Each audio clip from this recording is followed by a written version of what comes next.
Hello বন্ধুরা, কেমন আছো তোমরা সবাই? আশা করছি সবাই খুব ভালো আছে। আমিও মোটামুটি ভালো আছি। তোমাদের সামনে অনেক দিন পরে একটা ছোট মিনি ব্লগ নিয়ে আসলাম।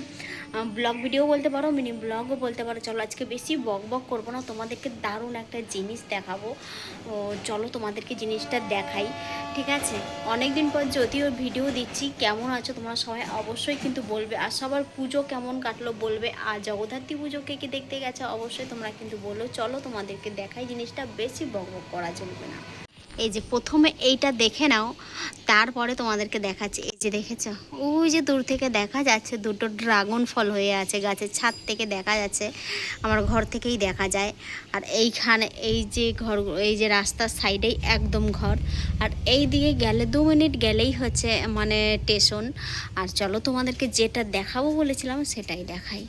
এই দেখো, দেখেছো কত হয়ে আছে, দেখেছো কত ফুল হয়ে আছে। সকালে ঘুম থেকে উঠে যখন দেখি না, মনটা একদম ভরে যায়। এই দেখো, দেখেছো কতখানি সুন্দর লাগছে। এই দেখো কতখানি সুন্দর লাগছে, দেখো ফুলগুলো। মানে সকালে ঘুম থেকে উঠে যখন দরজাটা দেখি না, এই ফুলগুলোকে দেখতে পাই, এতটা সুন্দর লাগছে, এতটা সুন্দর লাগছে দেখো। আর এই ফুলগুলো দিয়ে তো মাঝে মাঝে একটা দুটো ভিডিও দিয়েছি, তোমরা দেখেছো। কেমন লাগলো অবশ্যই তোমরা কিন্তু বলবে। ঘর থেকে বাইরেটা এসছে দেখে তোমাদেরকে আমি দেখালাম, এত সুন্দর লাগছিল, এত সুন্দর লাগে। আর আমি এখন বাইরেটাতেই দাঁড়িয়ে আছি, আর কত সুন্দর হাওয়া দিচ্ছে সেটা তো তোমরা বুঝতেই পারছো, ভীষণ সুন্দর হাওয়া দিচ্ছে। আর তোমরা অনেকে আবার জিজ্ঞাসা করছো দিদিভাই কেন ভিডিও দিচ্ছ না। সত্যি কথা বলতে আমি তো ভিডিও বলেছি অনেকবার যে একটু প্রবলেমের মধ্যে আছি, ওর জন্য ভিডিও দিতে পারছি না। আমি আবার নতুন করে চেষ্টা করছি তোমাদের মাঝে ফিরে আসার জন্য, ছোট ছোট মানে আবারও ভিডিও দেওয়ার জন্য।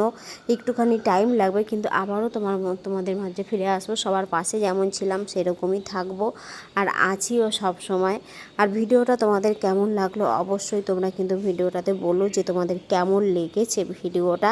আর যদি ভিডিওটা ভালো লেগে থাকে অবশ্যই একটা লাইক কমেন্ট শেয়ার করে পাশে থেকো। টাটা বন্ধুরা, সবাই ভালো থেকো তোমরা।